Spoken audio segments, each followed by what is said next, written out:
Hey, welcome. In today's class, we're going to be discussing if overstocking can actually affect you. Can overpreparing affect you in a good or bad way?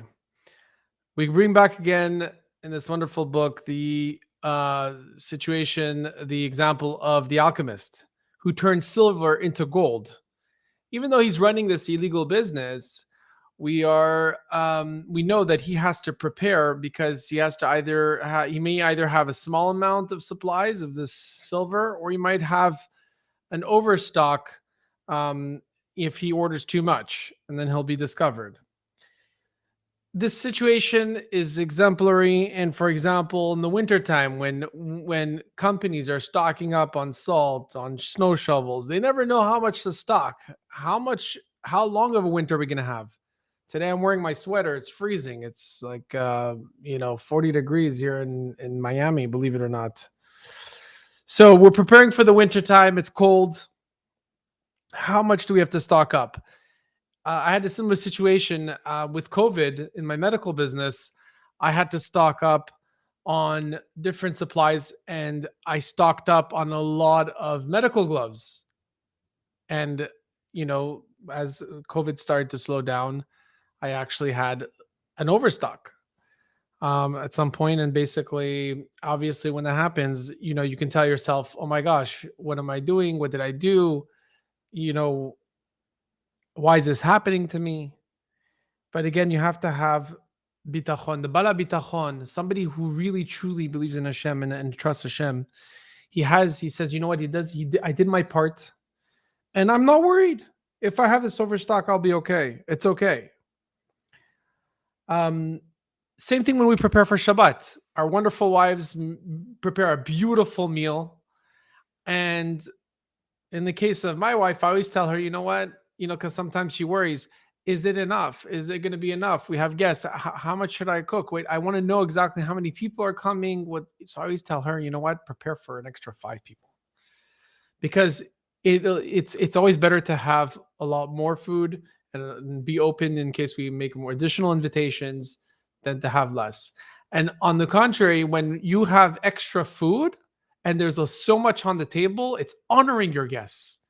When you have people over and it's everything is tight and it's exact amounts and everybody's plate is finished, it's that's not the proper way to honor your guests. It may even show disrespect.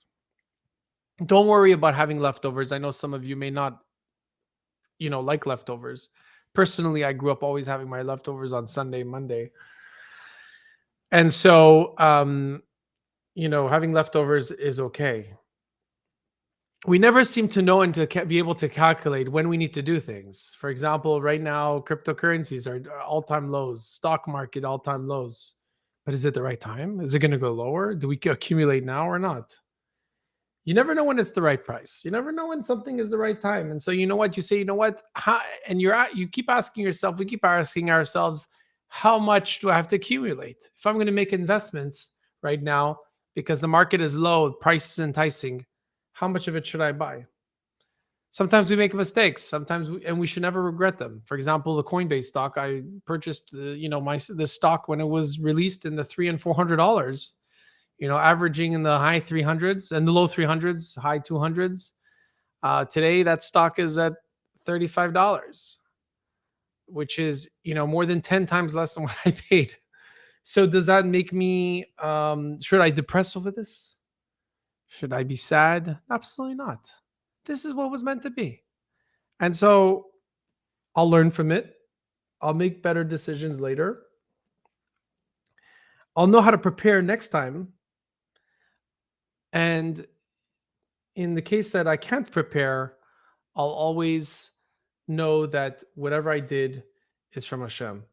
Same thing when I make, there have been times where I've been told I have to make a speech, make a class, whatever it is, and I'm not prepared. Sometimes those end up being the best classes because it comes, from the bottom of my heart. It's true, and it's not necessarily prepared.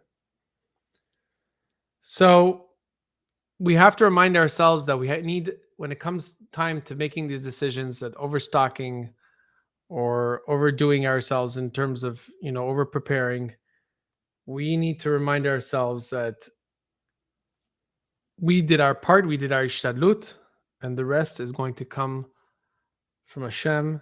And this is how we're going to have peace in our decision making. Thank you very much, and have a